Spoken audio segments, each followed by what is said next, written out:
Hello and welcome back, Patrick, the High Priestess.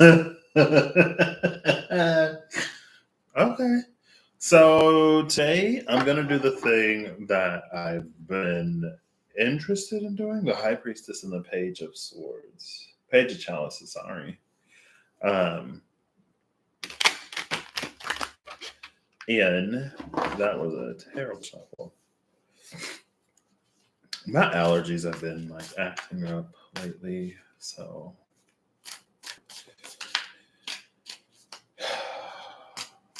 but anyway, I'm using the Fable Makers animated tarot, and I want to see something that is moving,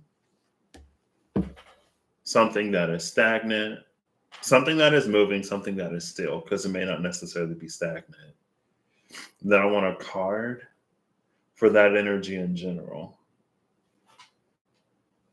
I need to write this because I'm gonna forget. Ooh. Okay. My fine motor skills are not functioning today. Here we go. So, one, something moving / stagnant. Or still. I keep saying stagnant. And then two, just like overall energy. Three is an injection of the other. Introducing stillness / movement. And then four is how that energy would evolve. Or, yeah, effects of that. And then five, and I'm going to do this twice. Hey, David, how you doing today? I kind of want to do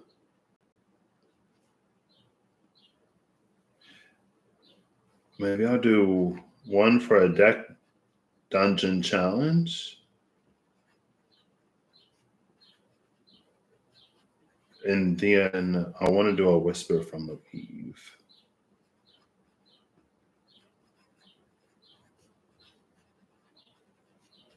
Oh, there goes my nose. All right, so it's going to be 12 cards.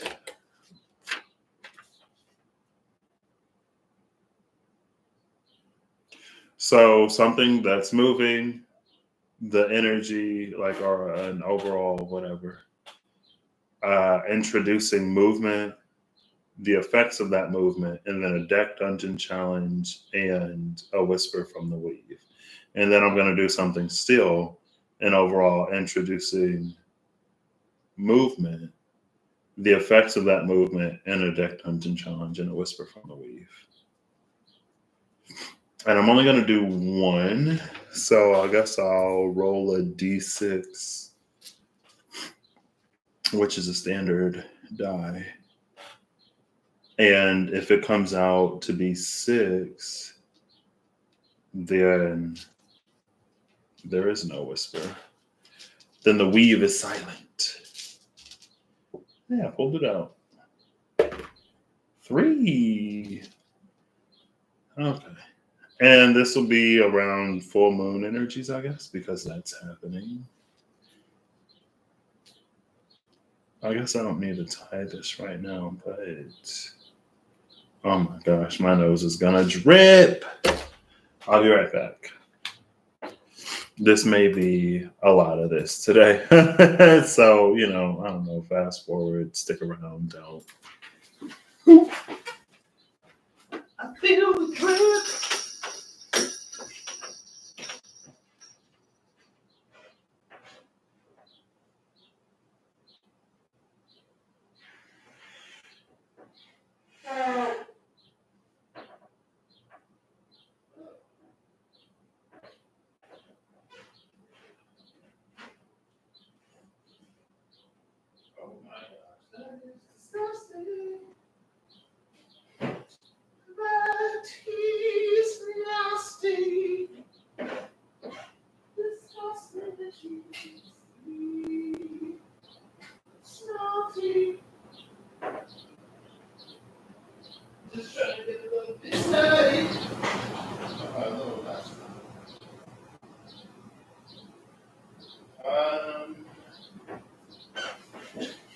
Give me one moment in time attempting to find my allergy medication.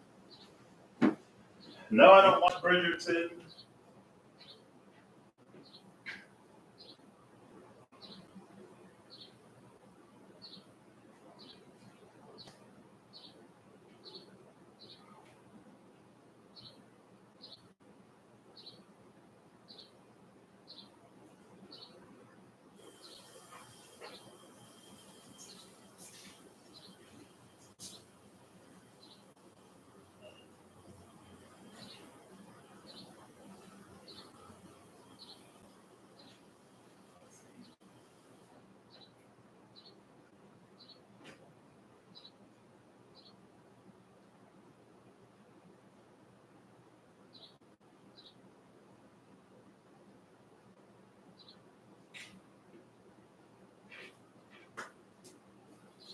I feel like they're right here. Okay.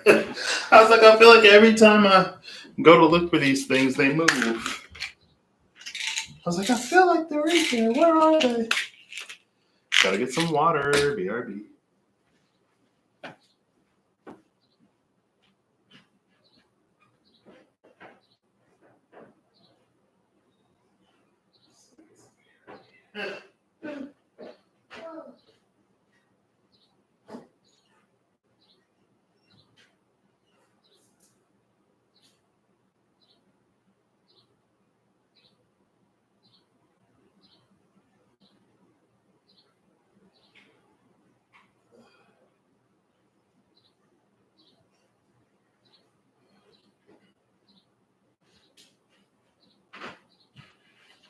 All right, I am back.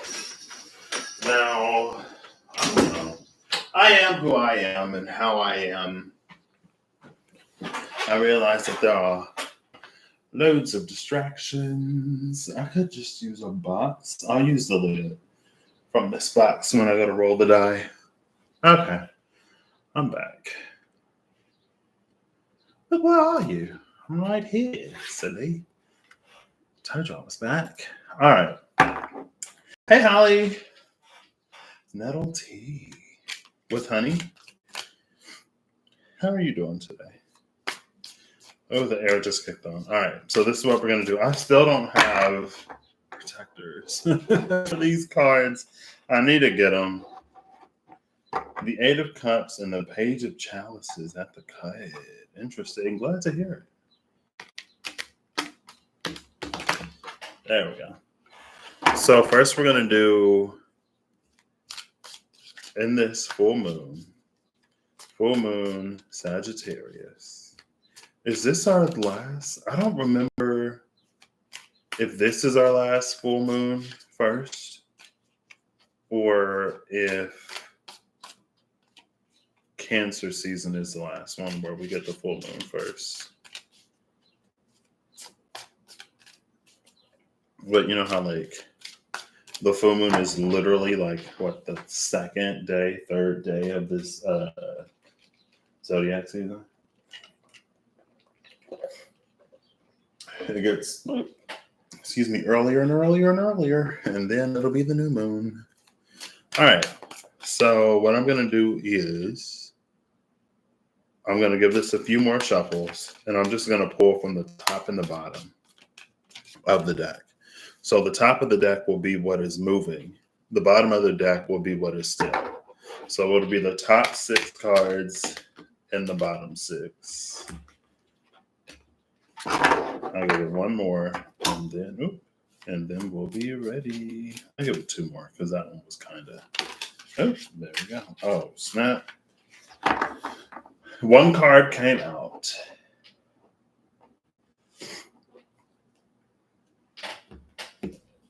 Oh, above par. I was like, about a par. Like, what does that mean?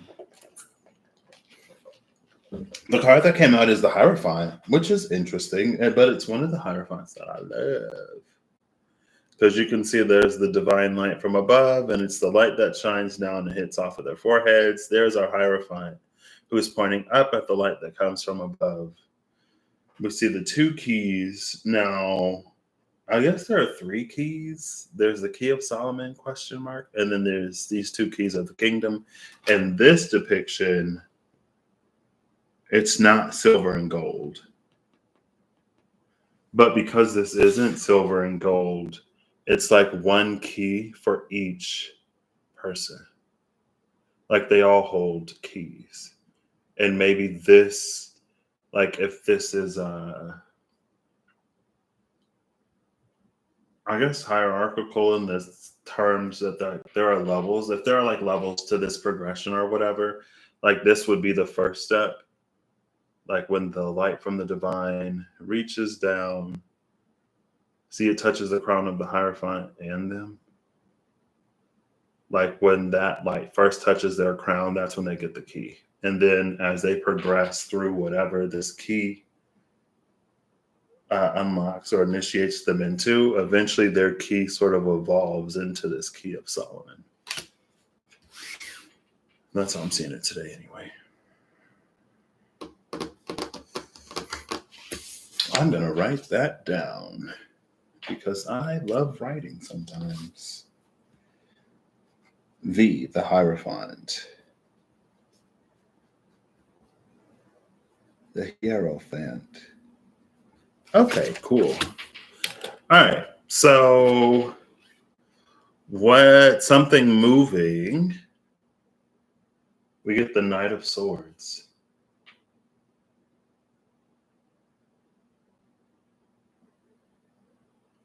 And it's like this wind and everything that moves in the wind. So the horse's mane is moving, the clothes of the knight is moving, and the hair. They're all moving.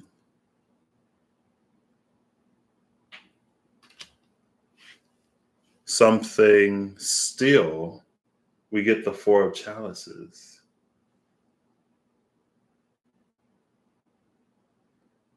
Now the cloud is billowing. Excuse me, the cups are shimmering. We see the light through the tree. If we include everything, the light touches everything, so I guess not. Because I was like, I was gonna say if we include everything that the dappled light touches, like that'd be the only thing. I guess if we include even like the dappled light, it's playing on the clothes of this person. The cloud is moving. Every cup is shimmering. The water inside the cups, but I'm going to include it in the cups. The only thing then, like the tree has light on it. The only thing that is still is these clouds in the back. Everything else moves, or it has a light that moves that touches it.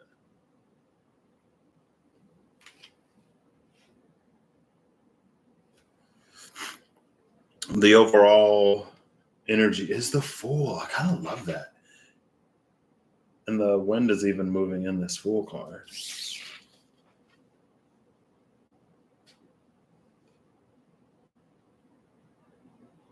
And the cloak of the Fool is moving just like the cloak of the Knight.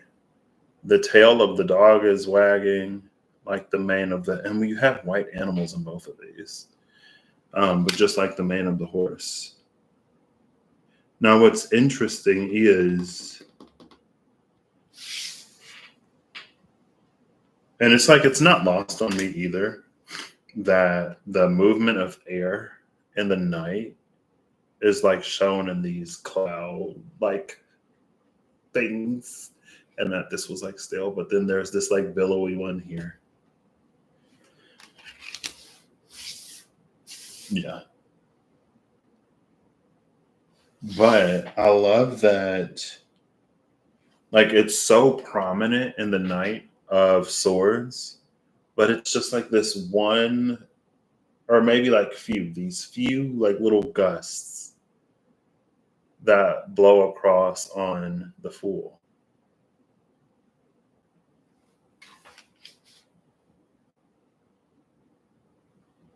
So it's almost like It's almost like grand scheme, not in the grand scheme of things, but kinda. I don't need to be drinking this. I'm gonna go put this in my refrigerator. I'll be right back. The distractedness is a part of the experience.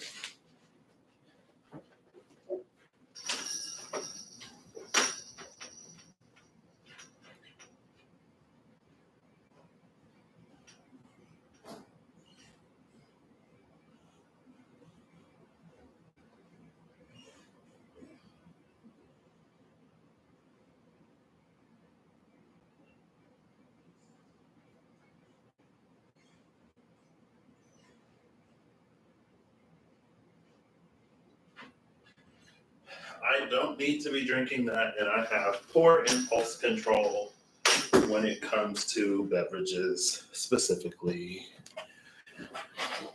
There's a drink in front of me, it's hard for me to not drink it. It doesn't matter what it is. I just like absentmindedly just like drink.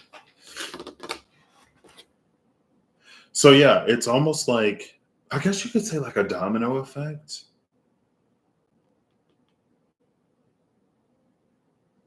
Because it's like this in and of itself is important and significant, but in the grand scheme of things, or if you zoom out, like you'll see this movement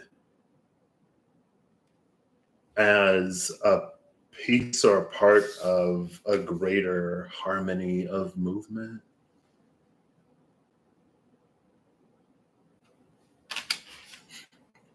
Which is kind of sort of that two of Michael that we saw, and the energy of like things meeting up. The two unicorns that were locking horns. Now, the overall of the stillness is the Six of Wands.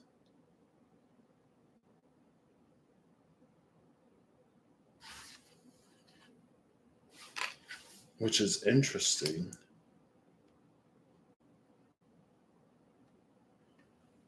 If we don't look at everything that the light touches in that Four of Chalices, there's a lot more that we would consider, because even the ground around this person, you can see the light dancing on the ground by him.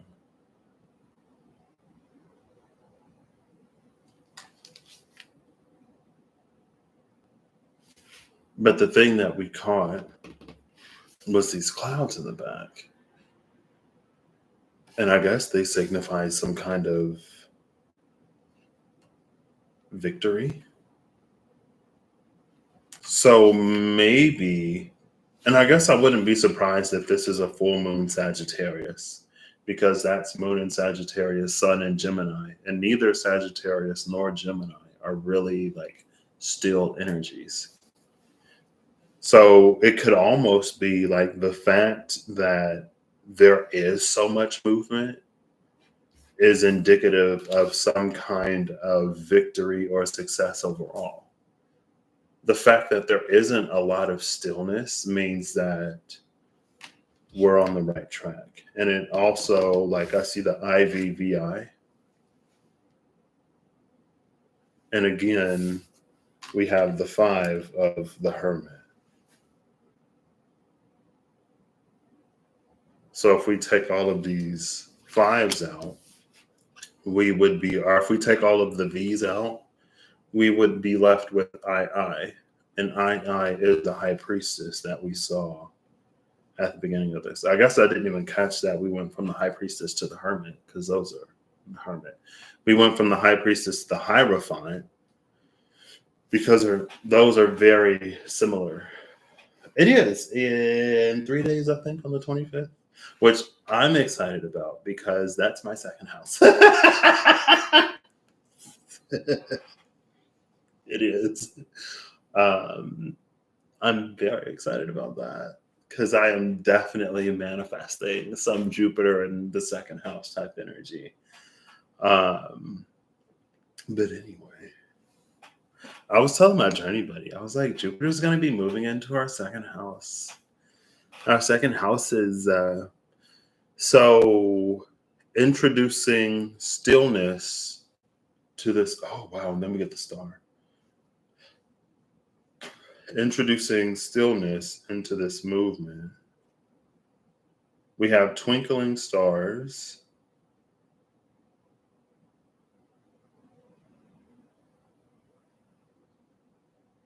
She's pouring the water. Now, it seems like the big star doesn't twinkle. I think the smaller stars do. It's kind of hard to tell. Maybe they don't. I feel like they do.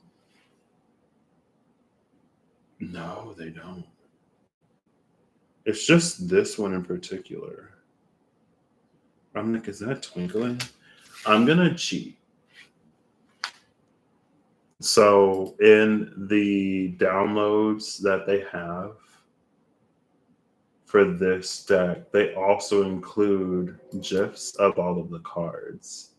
So, I'm just going to look at the star and the GIF and see if they're twinkling or not, because I can.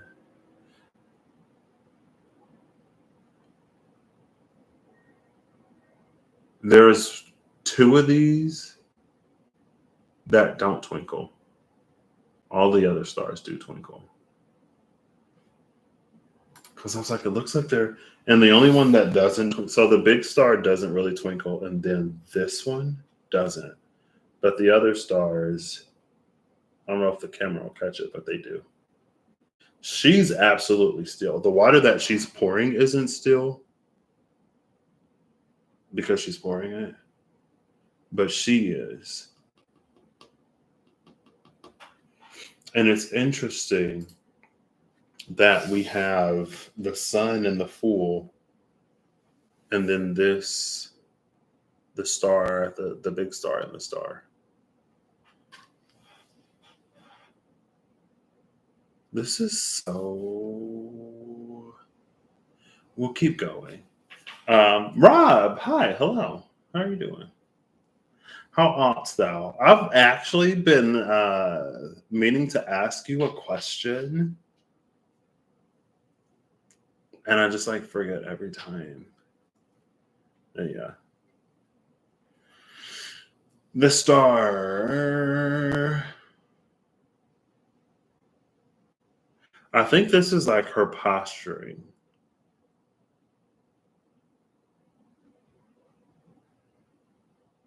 This is almost like perfect posturing.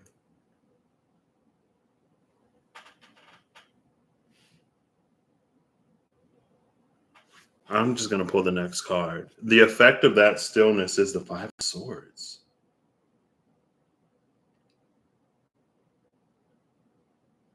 And it's like more of this wind.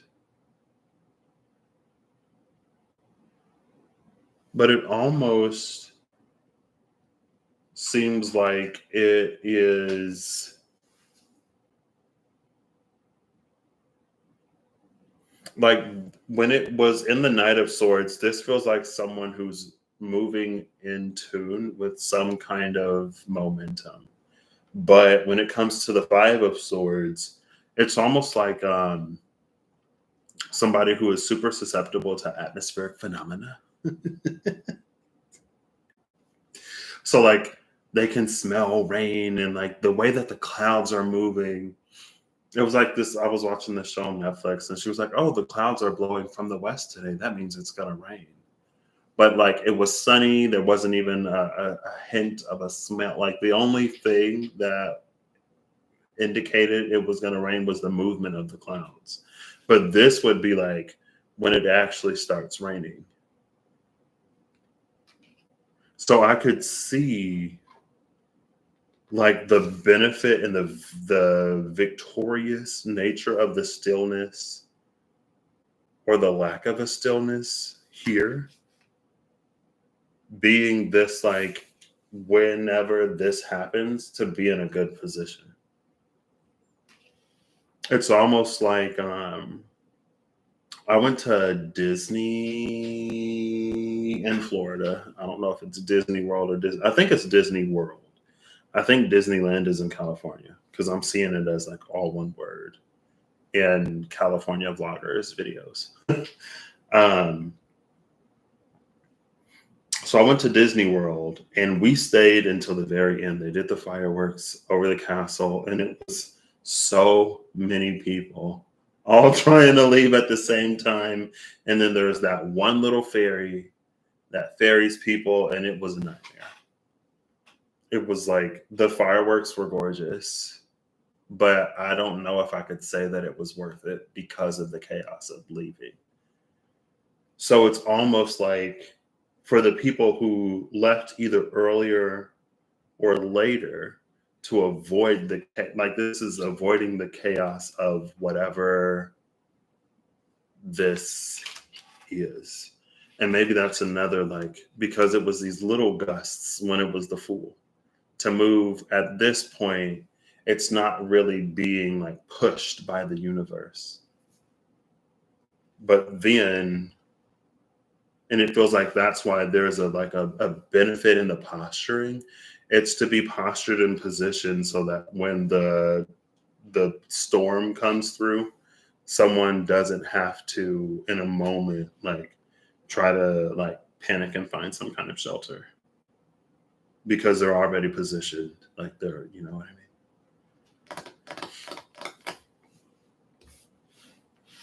Now, am I gonna finish this out? Because I didn't necessarily plan on doing this one for one.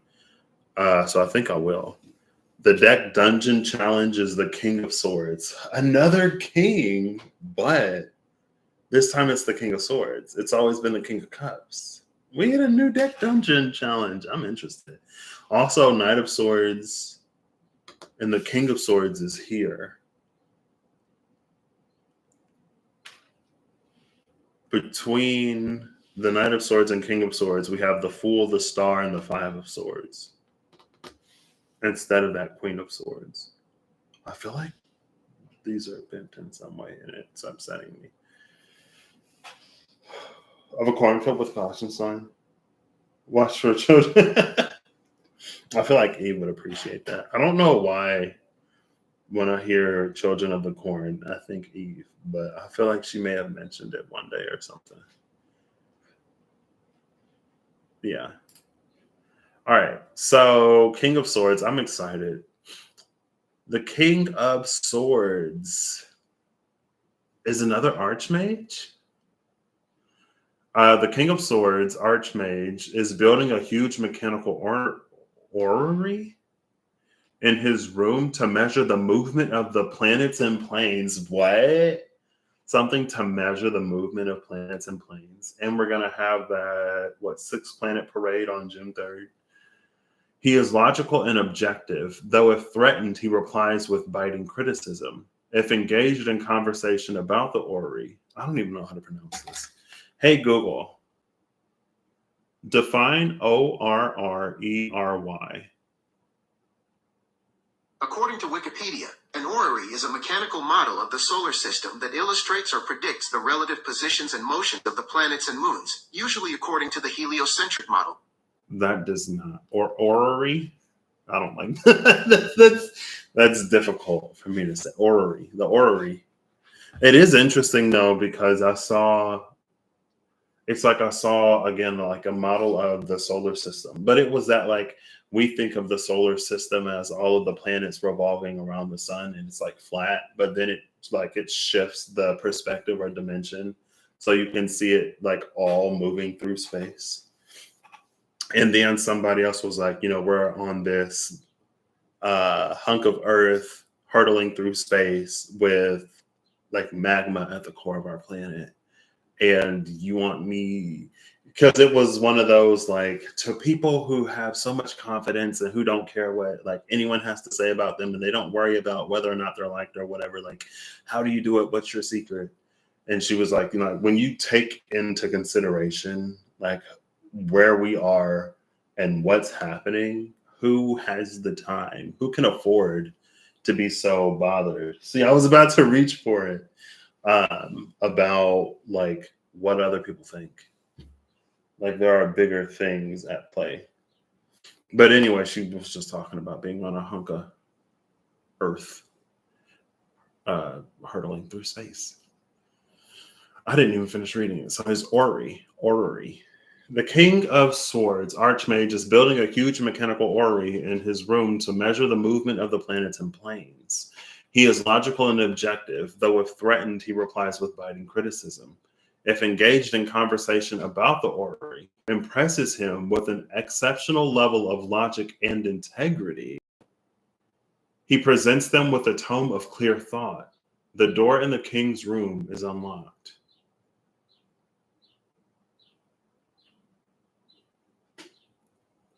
Because the door in the king's room is unlocked, we don't actually have to talk to the king. Two, we don't actually have to talk to this king.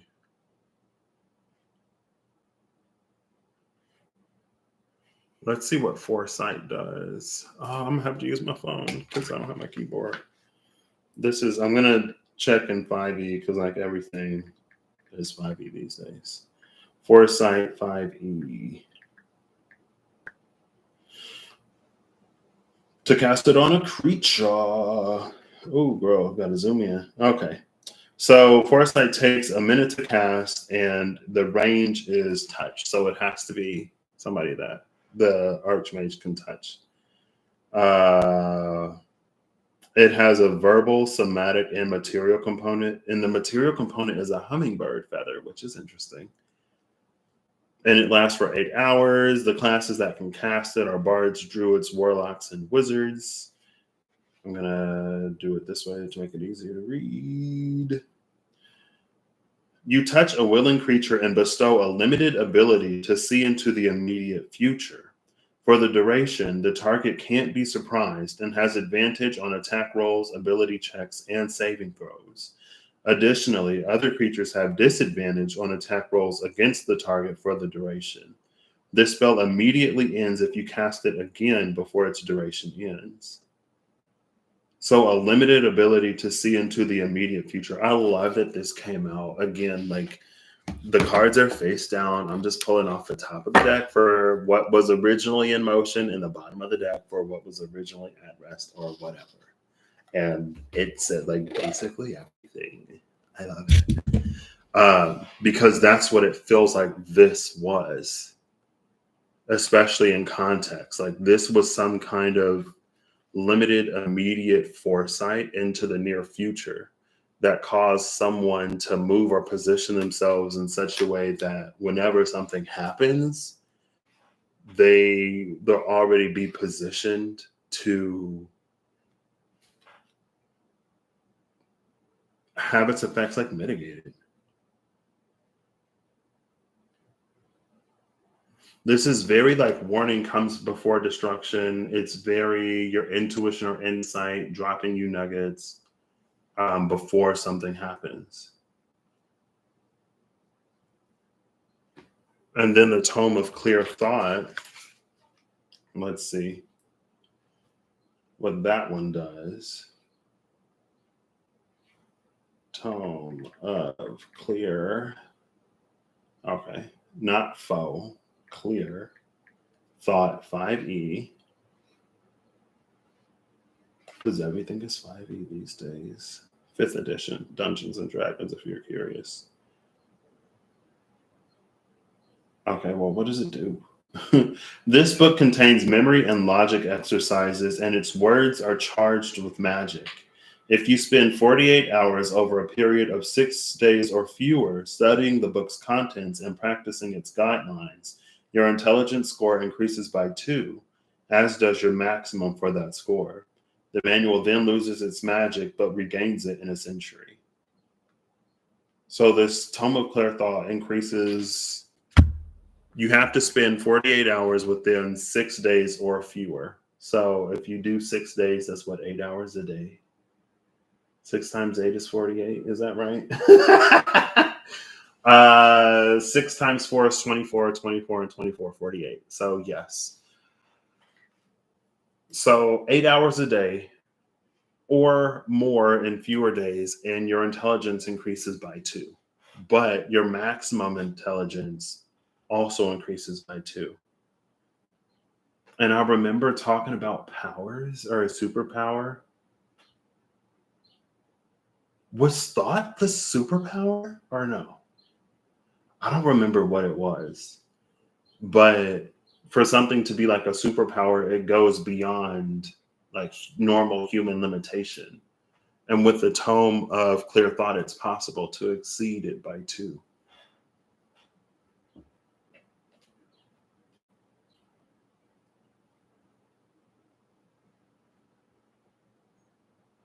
I feel like I feel like this is the Gemini component because it's so much air, but it could also very well be Sagittarian.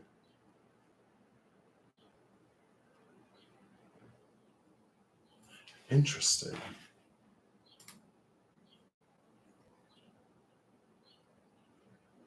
If engaged in conversation about the Ori, he offers to cast foresight on a creature. So it's almost like if engaged in conversation about the mechanical device that he's creating to track the movement of the planets and planes, he can explain to someone how to interpret it. And this is interesting because I've been thinking about going through and completing all of the series that I've started that I haven't finished. And the one that came to my mind was data and information. And then I was like, how did that even work again? And I think it was like data is just pure raw numbers, but information is how we interpret data in a meaningful way. Now, with this Archmage, this King of Swords, he has the ability to teach us how to effectively interpret whatever data to be like useful information. It's like everyone can look at the same set of data and each come away with different conclusions.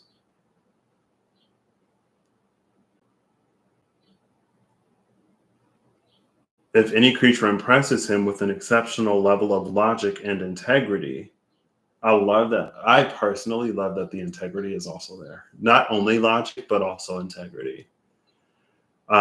He presents them with a tome of clear thought.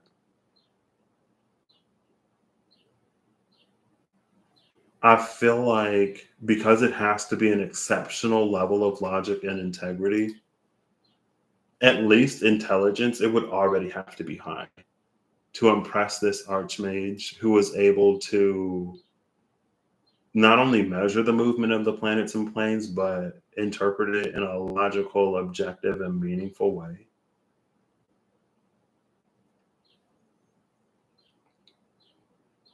Like it has to be like this is effectively like the most intelligent person alive.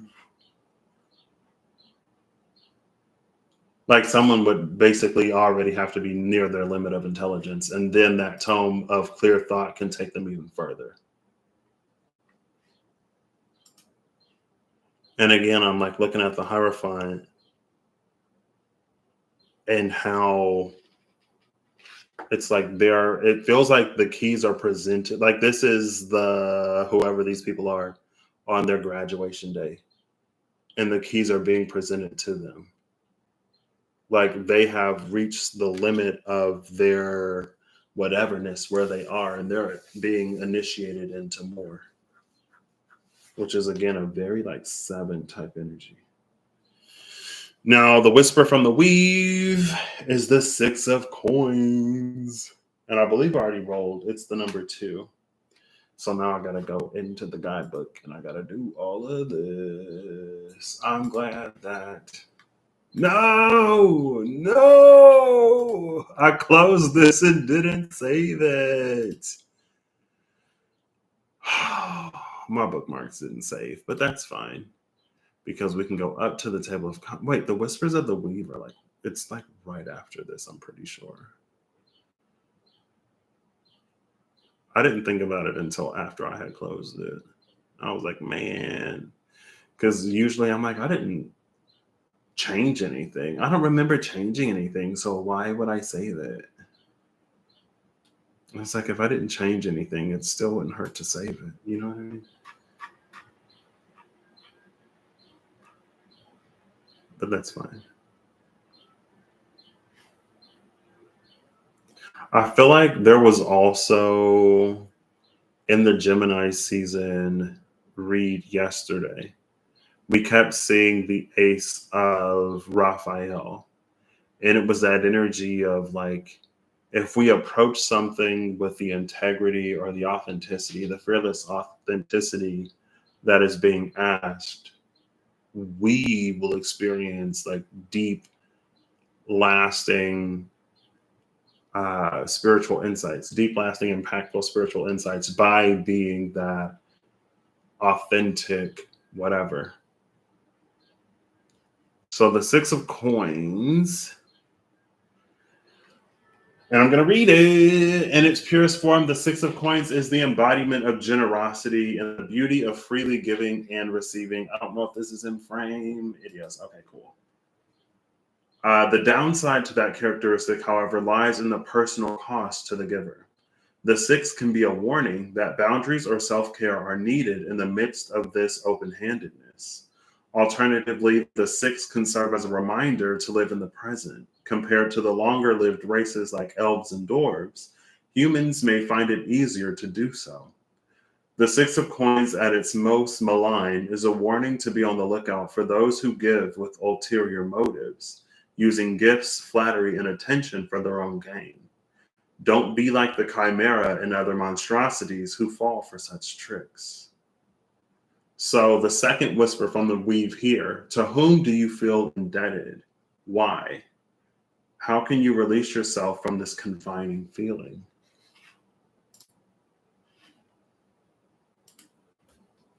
Interesting.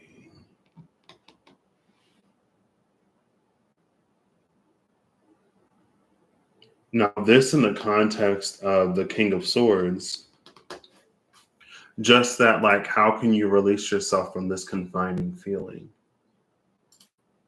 I feel like, again, that really speaks to what was happening here between the Knight of Swords and the Star. The Knight of Swords, again, was sensitive to some kind of movement before that movement was so ever present and consuming. Like a stitch in time saves nine. I'm just full of like maxims and adages today. Oh my gosh. Today. And then this Fool was some kind of like breaking free of those confines to be postured at the Star.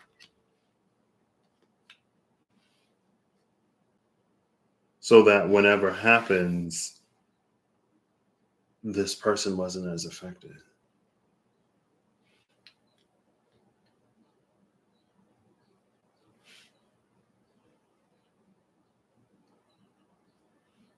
This one seems very like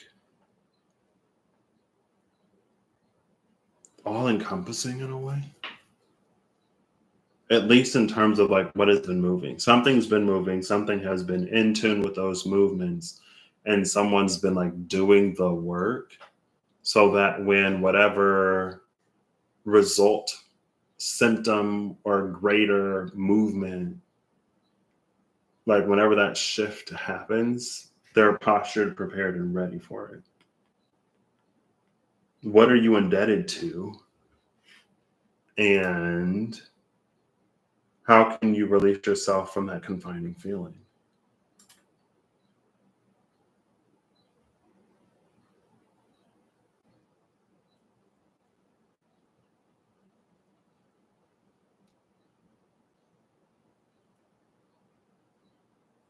And I guess the specific nature of this confining feeling or indebtitude, indebtedness is either like receiving something from someone and feeling like in order to hold up your end of the bargain or whatever. You have to do something, or it can be a pressure to like be present and give to something. But like the scales are there. And it's more so feeling like healthy boundaries, like make sure that you are also being taken care of, or make sure that your needs are also fulfilled. Like it's not the time to be pouring from an empty cup because of everything that we've seen. It's not like your cup is empty though. So maybe it's more so an understanding that's like, just like there were certain things that you had to do for you in your own life and journey for you to get whatever knowing and understanding that you received to be awarded whatever kind of key to whatever future possibility and potential is unlocking itself for you. Others will have things that they too need to go through to get to a similar point or position in their journey. And it doesn't necessarily have to be exactly the same. Like it doesn't have to be that like, well, nobody helped me and that's how I came to be who I am. So I'm not going to help you so you can come to be who you are, because that may not necessarily be the thing that helps them to get where they're going. Maybe for them, it's for them to learn to receive. And so like you doing whatever it is that you do for them would be the thing that gets them where they're going. But it's with boundaries. I think overall too, though, between these three, it's an energy that it's like you being positioned because you're so well postured whenever whatever happens. It's almost like you're in a position to help others.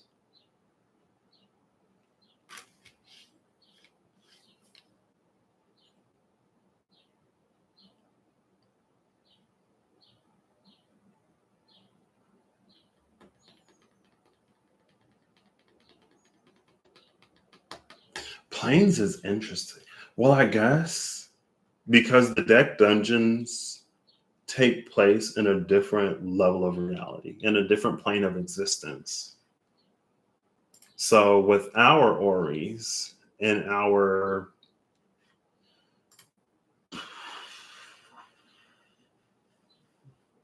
understanding of the known planes of existence that we can scientifically explore, like the only plane is the astral bodies, or the celestial bodies, the heavens, the stars.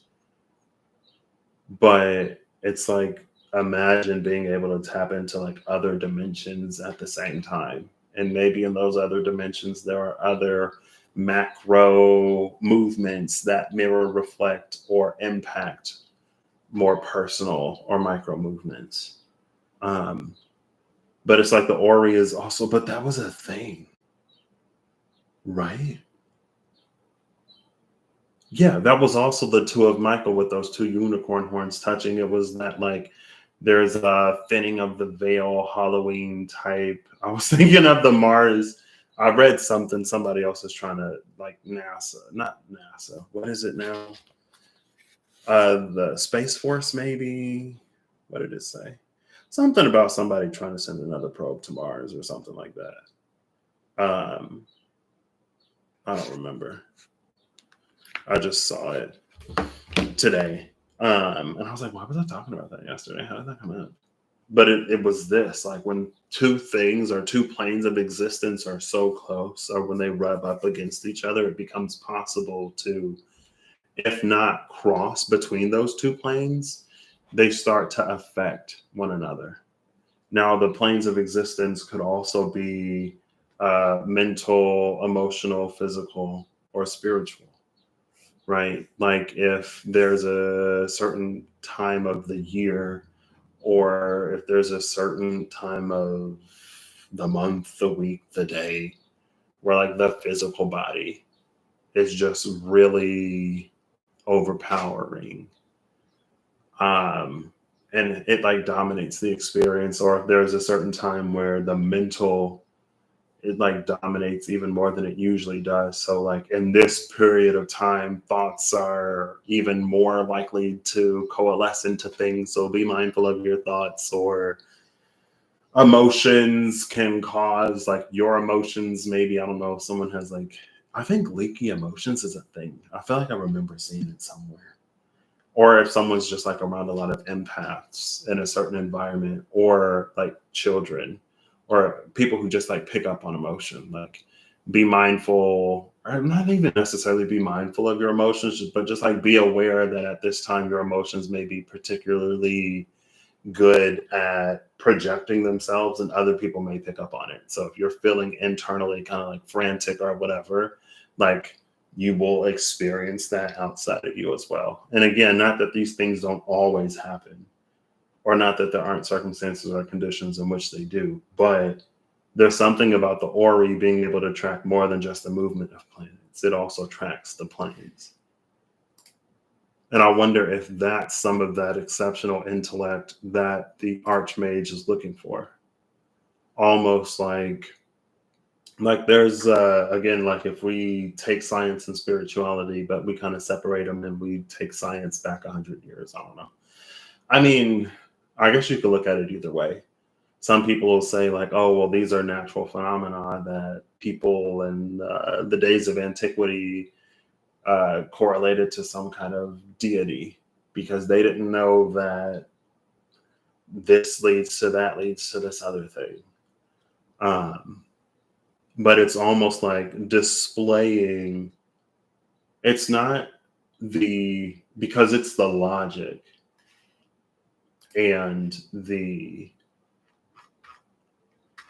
one second, it was the logic and integrity that was really important. So that's the thing about logic versus intelligence. Intelligence is to know something, and a display of logic is almost like the capability to understand it.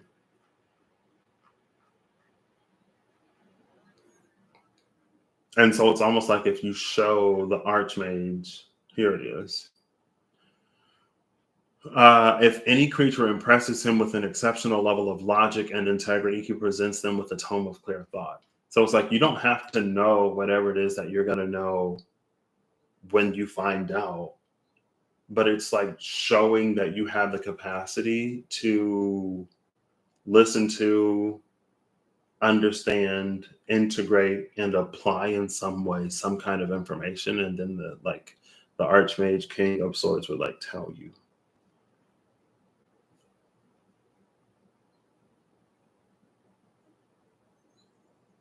Because again, like you have shown that you have the capacity to understand it.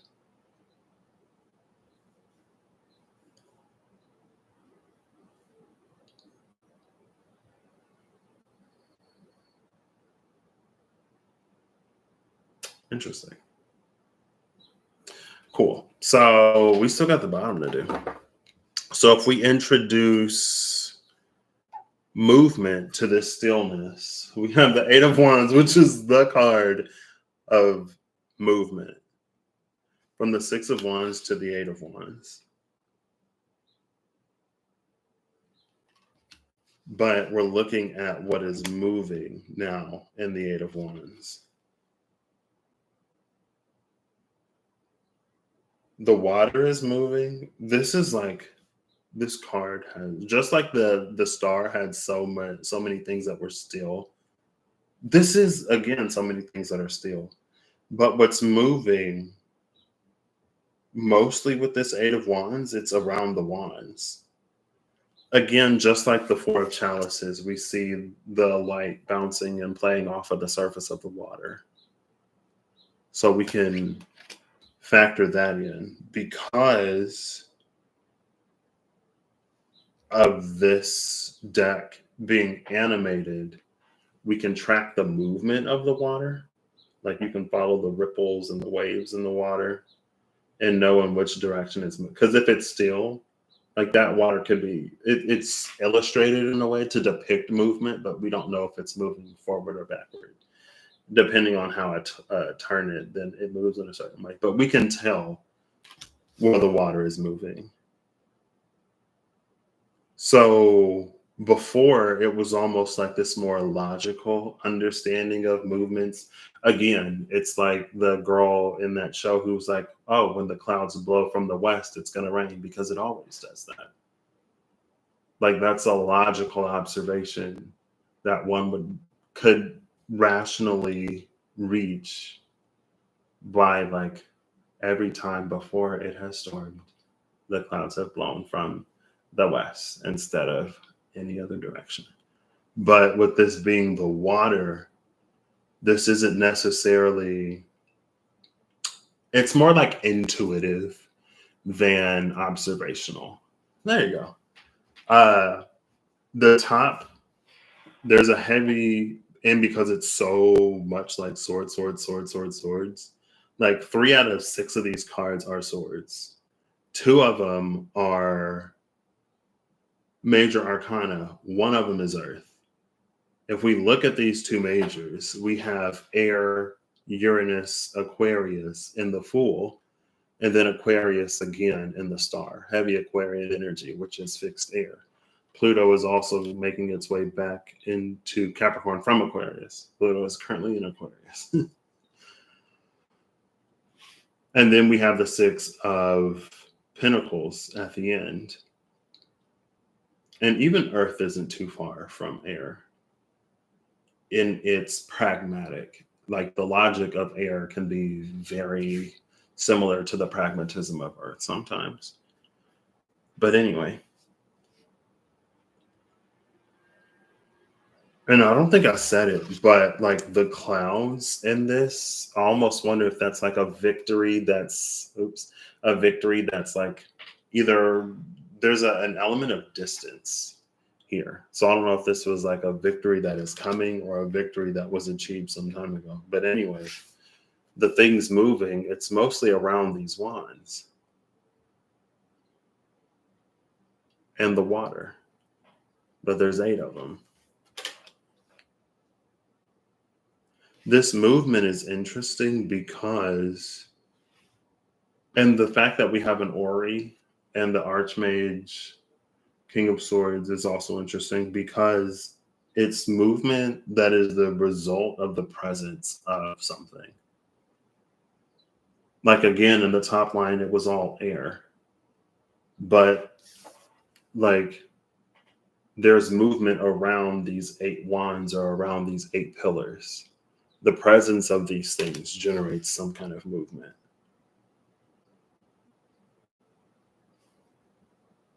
Just like the presence of some planets and the other, whatever those other planes have impacts upon our experience. The moon pulls the tides.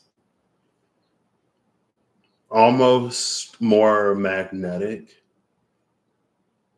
It's almost like it's magnetic in the way that it affects things around it, but it's electric in the momentum that it provides and the energy that it provides.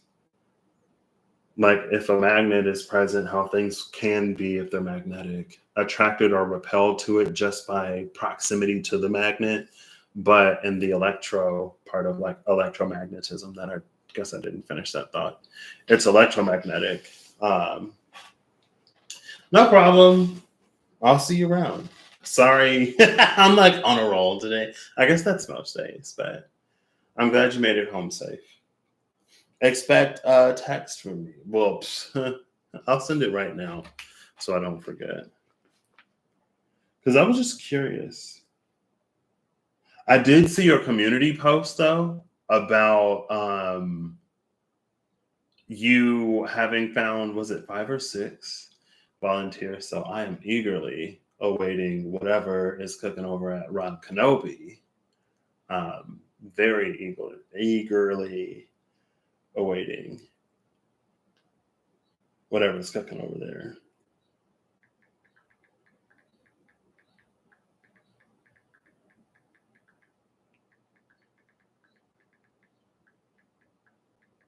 And then I always, more of my texts than not have some kind of, oh, okay, all right. Nice. Well, all the best, of course. And I know you said that like you kind of feel some type of way about like you visiting someone else's place or someone else visiting your place. But if you could like maybe rent office space and either have people travel to you or you travel to people to do those sessions, that would be like kind of wild.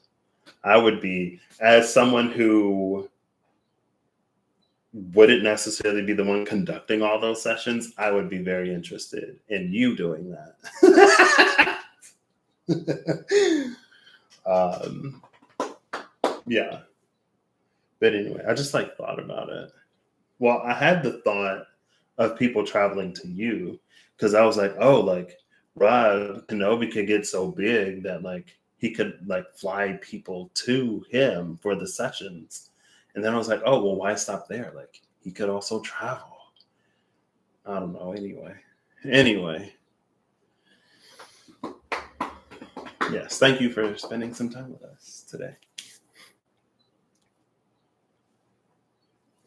But so in the word electromagnetic, something about this Eight of Wands is electromagnetic. It's magnetic in how it can attract or repel things in the environment, but it's electric in the energy that it provides for things to move.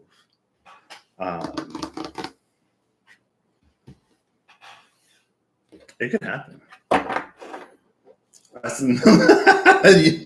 Hold up, wait. The High Priestess. Wow.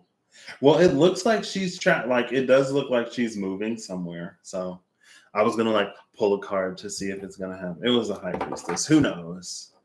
Rob could wake up one day and decide that he doesn't want to do it. Call it Aries Moon. No, I'm just playing. But yeah, no answer.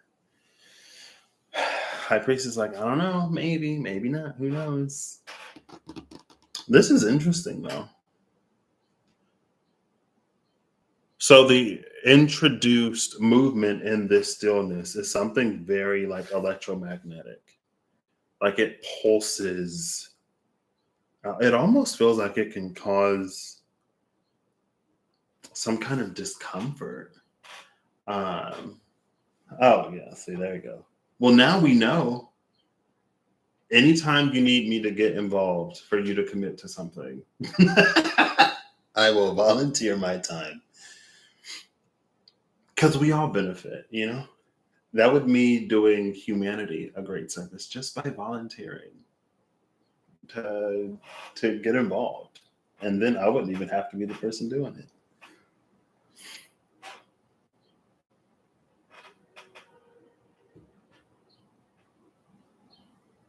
Oh, this is another 5. I didn't even catch that. The 5 of Swords.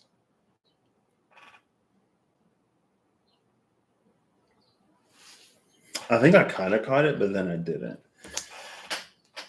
So the effect of this is the 4 of Swords, which is a card notorious for stillness.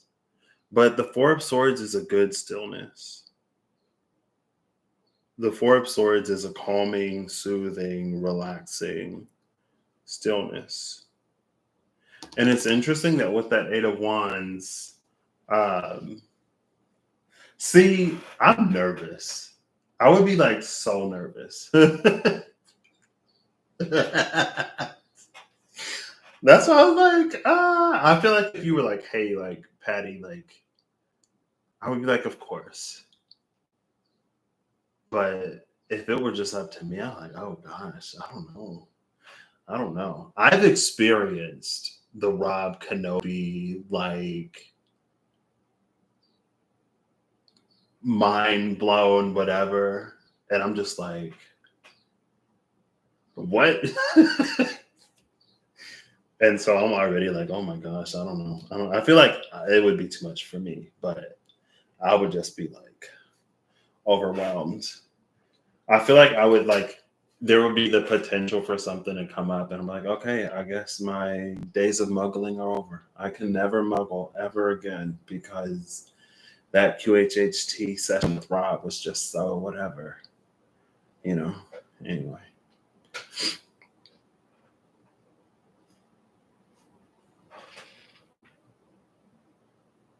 I'm catching the lotus type flower. Yeah. Yeah, I'm like, what am I trying to live over here? My Eight of Pentacles. I'm trying to live my Eight of Pentacles, my Seven of Pentacles, slowly but surely trying to get to my Ten of Pentacles, Ten of Cups, minor arcana. Trying to stay in the minors.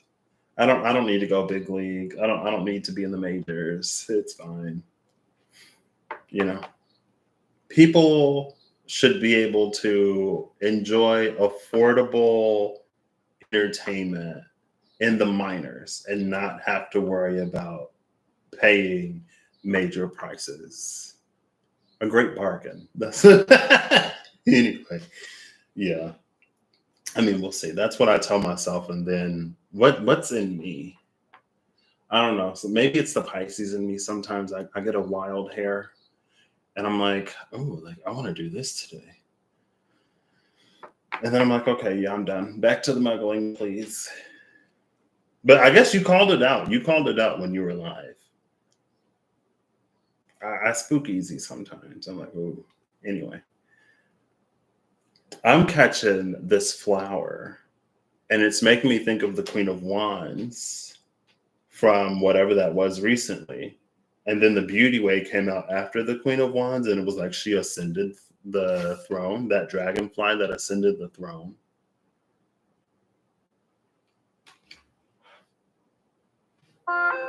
But it's interesting because there was something potentially unnerving in this Eight of Wands, but it leads to this Four of Swords.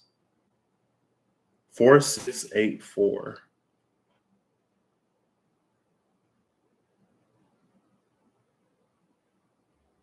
And when I say unnerving, it's almost like a sound that's really grating or a frequency that's super high pitched and it almost like causes your body to like twitch or something.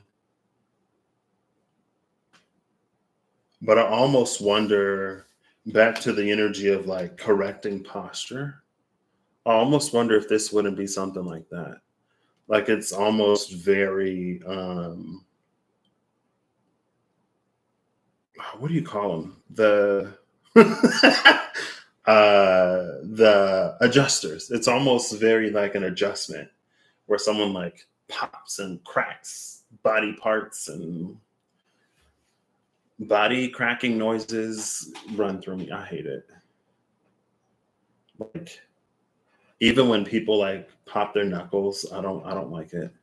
It's, I don't know, something about the sound of that gas inside of a body, just like, ugh, I don't know. But it's something like that. But it's almost like, um, it's like let's say that there's someone like on an old TV show. Let's say that there's someone who needs to have a tooth pulled, but they're afraid of the dentist, so they don't want to go to the dentist. So they try a bunch of like at home things to pull the tooth and nothing works. But then when they're least expecting it, somebody comes and scares them in a way where like they yank the tooth out. Because if they do it consciously, then the fear of it kicks in and stops them from pulling the tooth, even if they're trying their hardest to pull the tooth. So it's almost like it has to be something that catches them off guard. And so that's almost like there's something grating or irritating, not necessarily in a bad way, but just in a way that like makes the hairs on your body like stand up or something like that. And then it's like, oh, see, got it. We popped it, we pulled it, and then this is like the subsequent like breath of relief, the sigh of relief of like, oh my gosh, okay, it's over.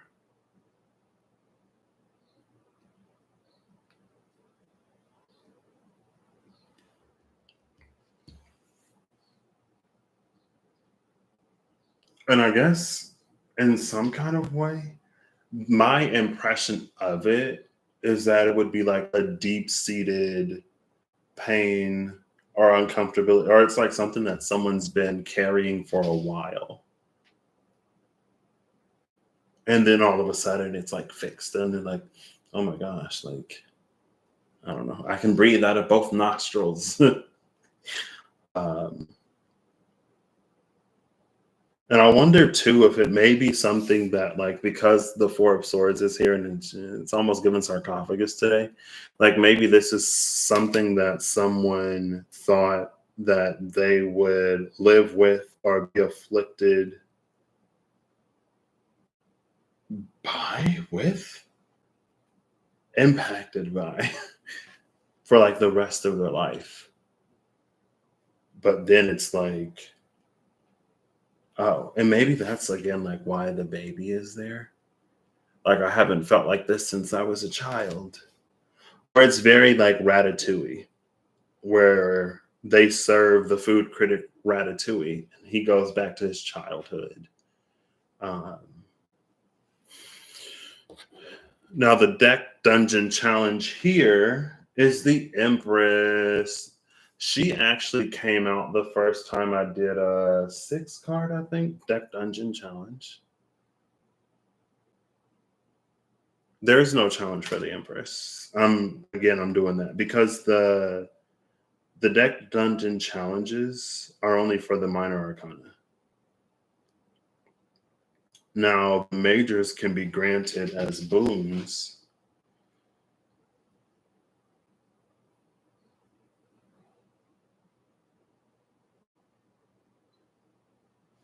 I'm going to roll this first.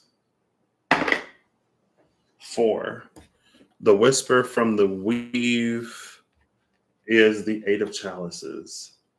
This is like all even numbers down here, besides the 3 of the Empress. 4 of challenges, 6 of wands, 8 of wands, 4 of swords, 8 of chalices. 4 of chalices, 8 of chalices, 6 of wands, 8 of wands, 4 of swords, the Empress. Now I gotta scroll back down to find the 8 of chalices. I wish I still had my little bookmarks, but that's fine. This may be easier. There we go. Yeah, that's a lot easier. Boom. 8 of chalices. How many heroes have uttered the words, I have to do this alone, as they step into the most perilous parts of their journey? The 8 of chalices would respond, do you have to do this in the first place? Oh. Even a black dragon knows when it's outmatched, and the 8 reminds us that it's okay to abandon a losing fight. It takes courage to identify and leave a lost cause, to prioritize one's own peace, and to walk away from weariness. There is something to be said for trying one last time before you give in, but if the result of staying is to stagnate, to feign happiness, or to accept your situation as inevitable, is that truly heroic? Traps have an escape DC for a reason. There's always a way out, even if you need a friend to take the help action to assist you. So the whisper, oh girl. The fourth whisper from the weave of the 8 of chalices. When in your life have you felt abandoned? How can you meet the needs that someone else neglected? Oh goodness.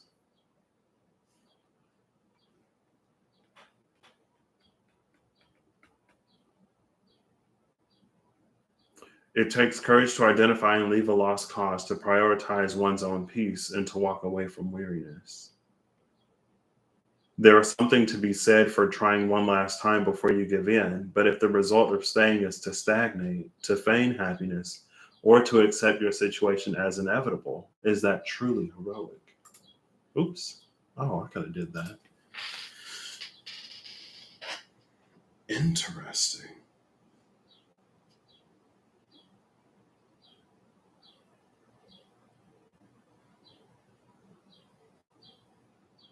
I feel like, again, that kind of hints at whatever irritation or whatever irritation or like staticky sensation that the electromagnetic effect of that Eight of Wands is like bringing in.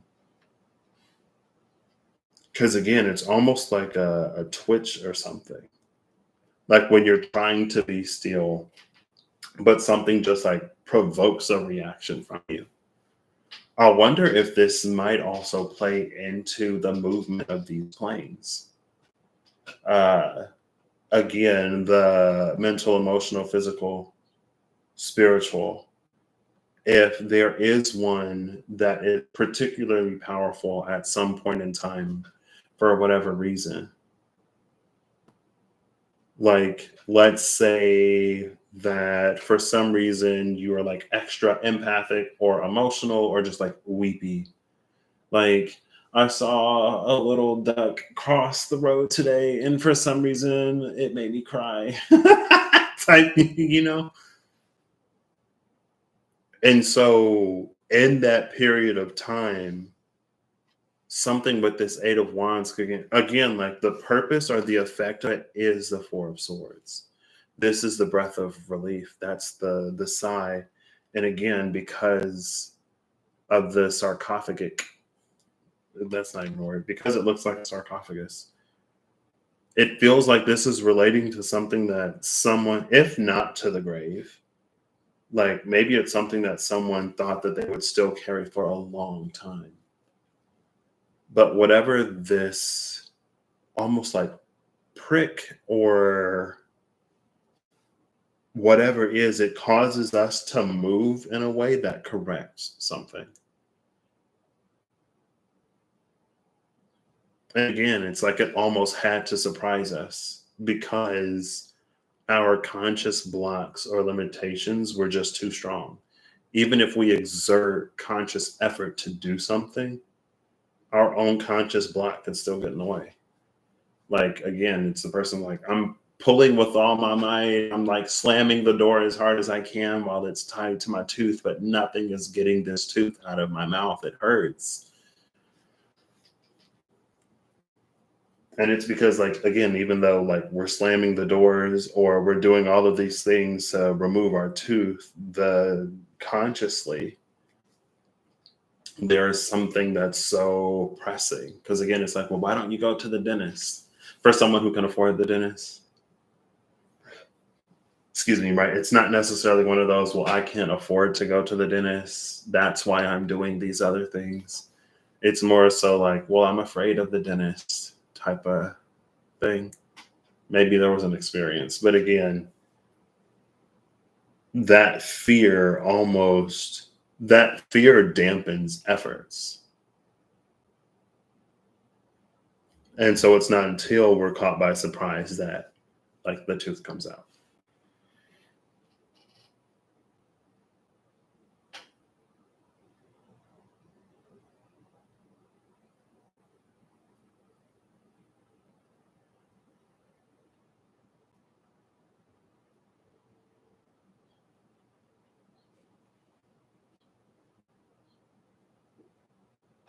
And I guess because again, the Empress is here, there is no challenge here. Um, but maybe because the Empress is that loving, nurturing mother type energy archetype. And then the whisper of the weave was like, when was a time that we may have felt abandoned? And what can we give ourselves that we were missing then? I'll read it again because I don't want to paraphrase. When in your life have you felt abandoned? How can you meet the needs that someone else neglected?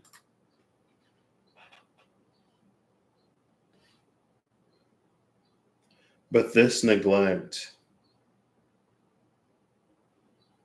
based on the cards, obviously take it as it resonates. It can be anything for anybody.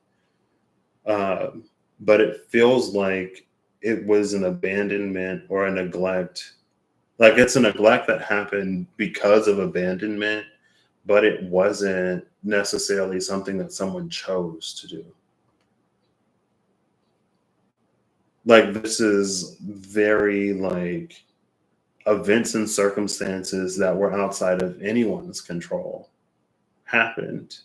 And because they happened, someone wasn't there or available to be where they were needed when they were needed.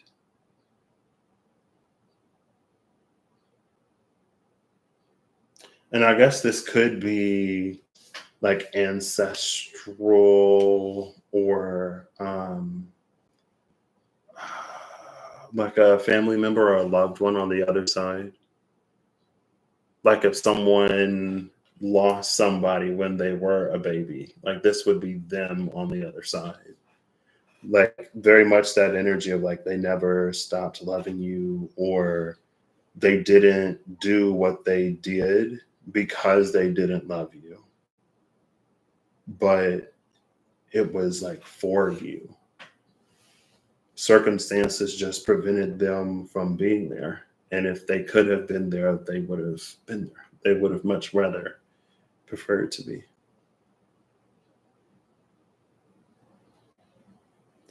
And I guess it's interesting that this is here juxtaposed to the logic of the King of Swords.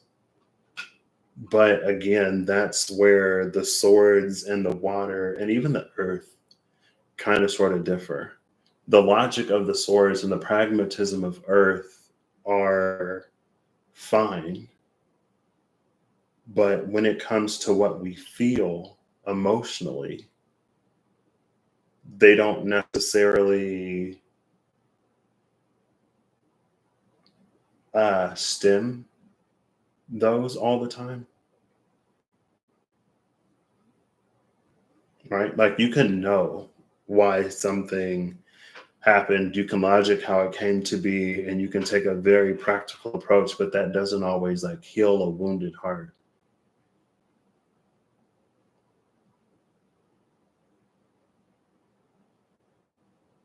Oof.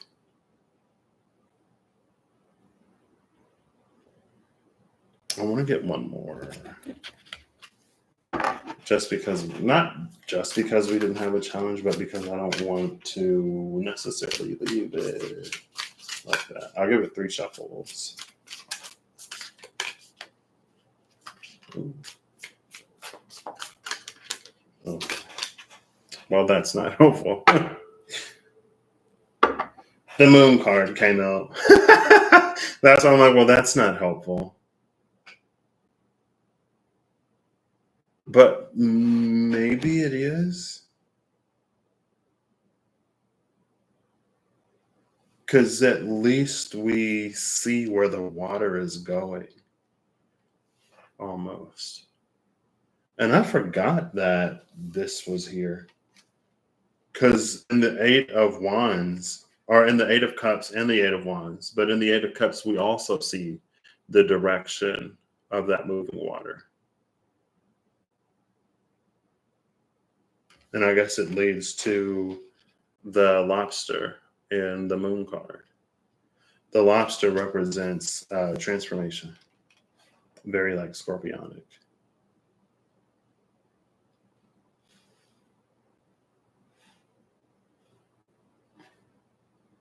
But again, it's the energy of a chiropractic alignment, like popping, pulling, cracking, and then it releases something that some deep seated uncomfortability one might have had within their own body. But it took like you got to pull it into place.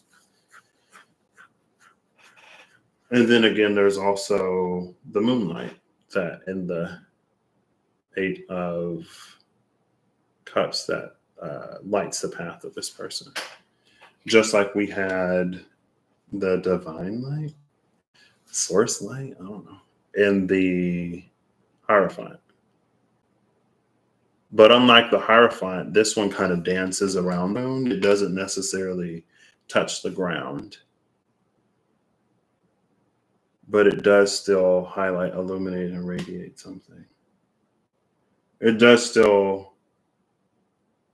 radiate, illuminate, and highlight something. It doesn't radiate something.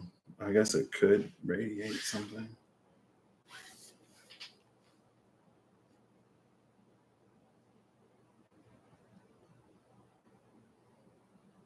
We also see the white dog from the Fool that has become this wolf that is a lot more like mature. It's like older.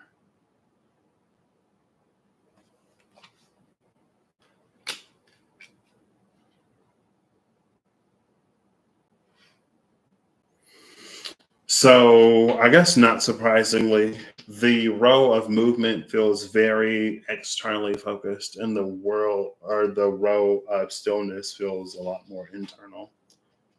Um, yeah, moon, full moon, Sagittarius. That's a pretty full moon.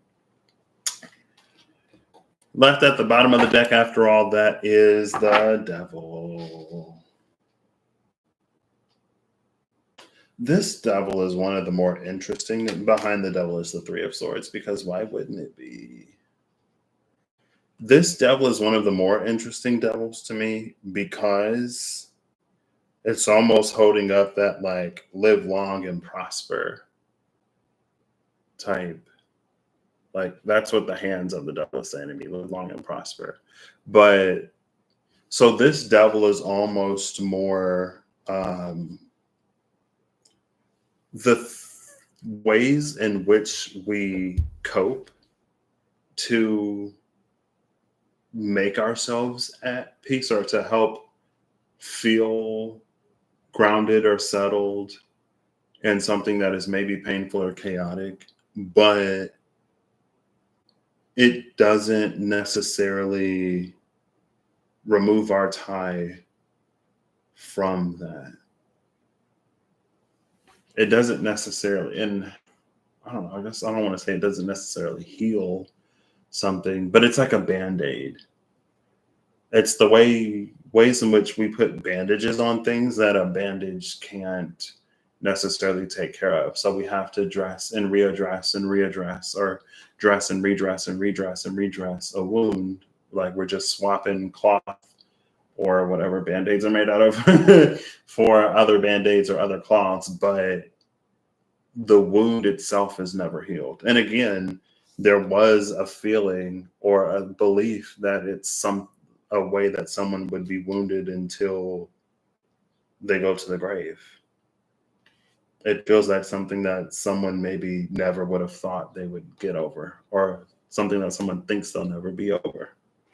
But I guess that's interesting too, because again, we have the lobster that's representing Scorpio.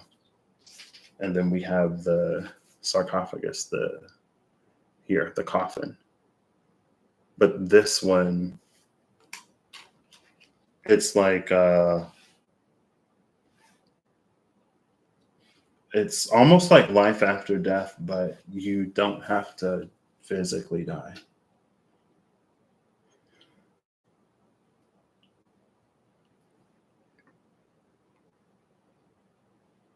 I don't know. This devil card is so interesting to me.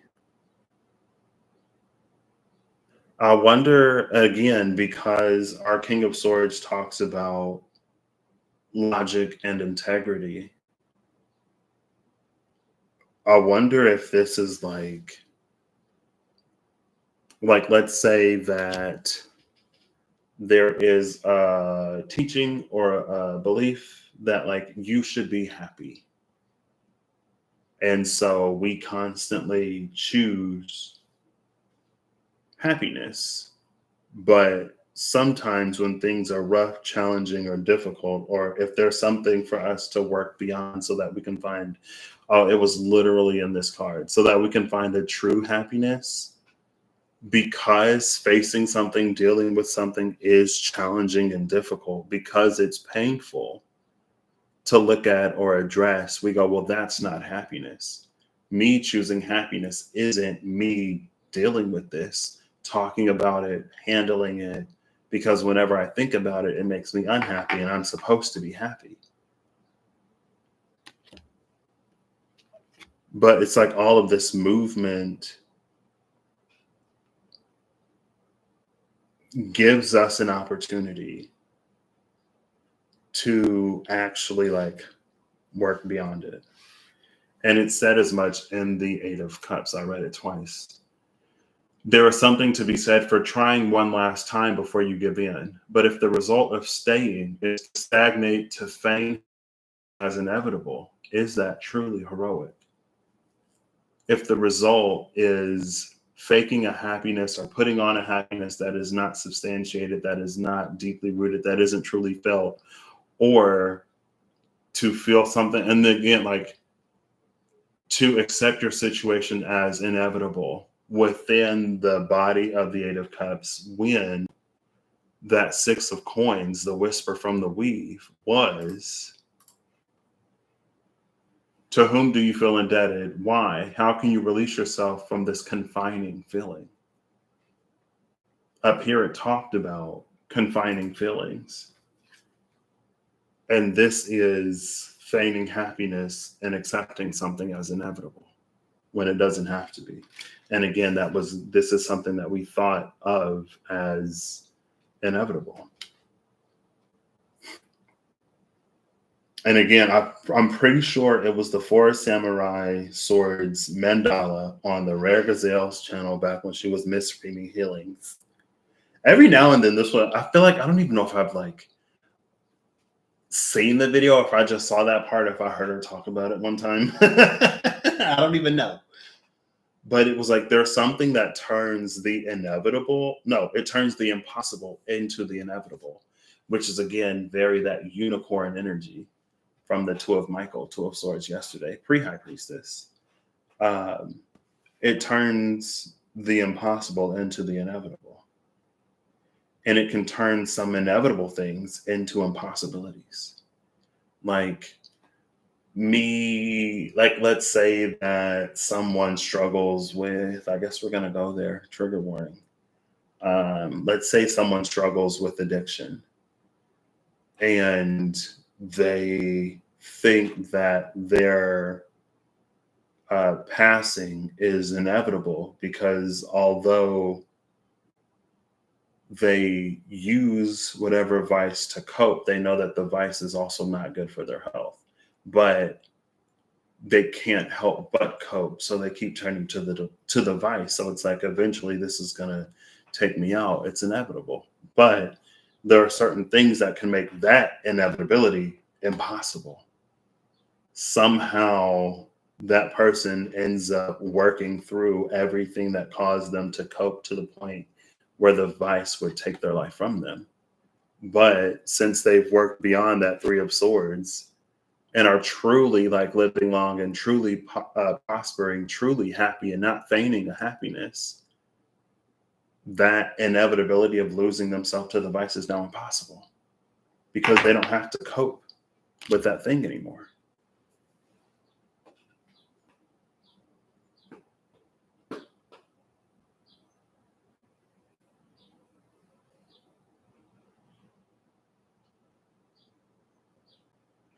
Full moon Sagittarius seem like it's very like gorgeous, very beautiful on the outside, it feels, but it is like equally like sort of like deep and intense on the inside. But I guess I wouldn't be surprised if significant changes on the outside, or if a change in posturing in relation to the world around someone also comes with a significant change in posturing of someone within themselves. I'm not surprised at all. Look, there's Hierophant energy. There's the divine. And it hits the crown one day. It's like something just. Two of Chalices. Something. It's almost like maybe with that Eight of Wands too. It's like maybe there's something that someone has always heard, or there's some kind of cliche, but one day something happens and they see like the truth in the statement. And it's like, oh my gosh, like it really, like I know it's cliche or whatever, but it's really true. Like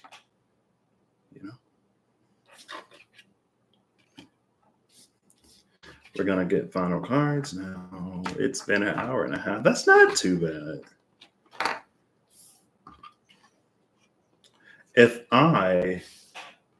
I would say if I knew how to edit videos, I don't know. I was going to be like, I could like edit out all of the like breaks and like, oh, I'm running to the bathroom, I'm blowing my nose, I'm going to check the mail, I'm making a quick run to the grocery store. Does anyone need anything? These might be a little shorter, but that's fine. It's all a part of the experience. Two of Wands and the Queen of Swords at the cut.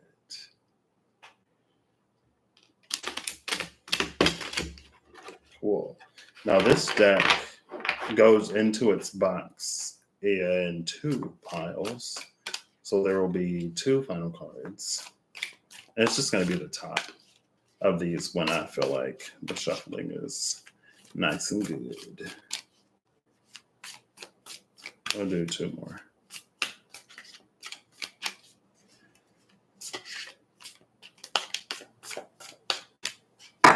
And we'll cut it here, trying to make them nice and even. There we go.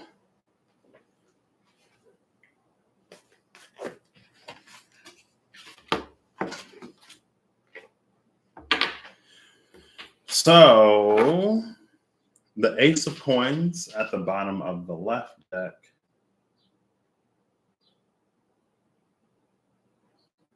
It's interesting. This Ace of Coins has a movement that's much like the Eight of Wands, but it's a lot more detached.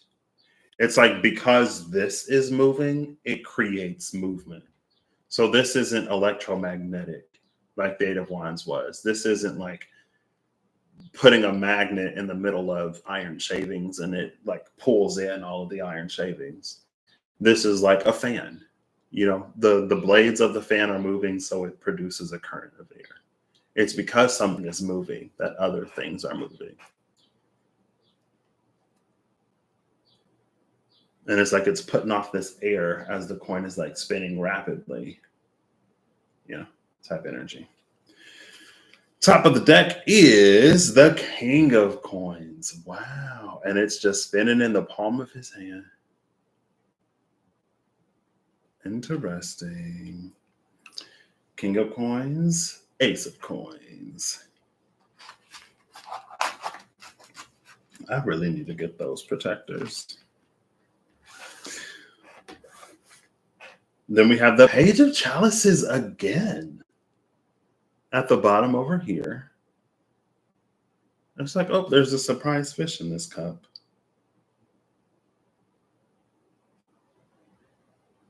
My brother has been really into fishing lately, and I'm a Pisces, so I don't know how I feel about that.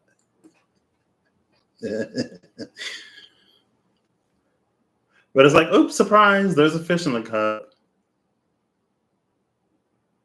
Like, wait, now you see it, now you don't. Now you see it, now you don't. Now you see it. Top of the deck is the Two of Coins.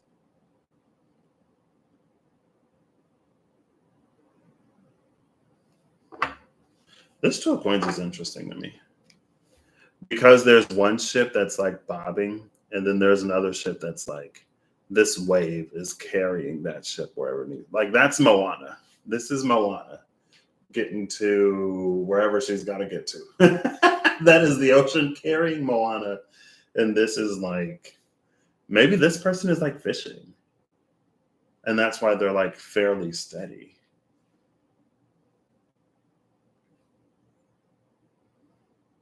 There's something about the play of the light on this water that is very like gorgeous, beautiful, blinding, brilliant.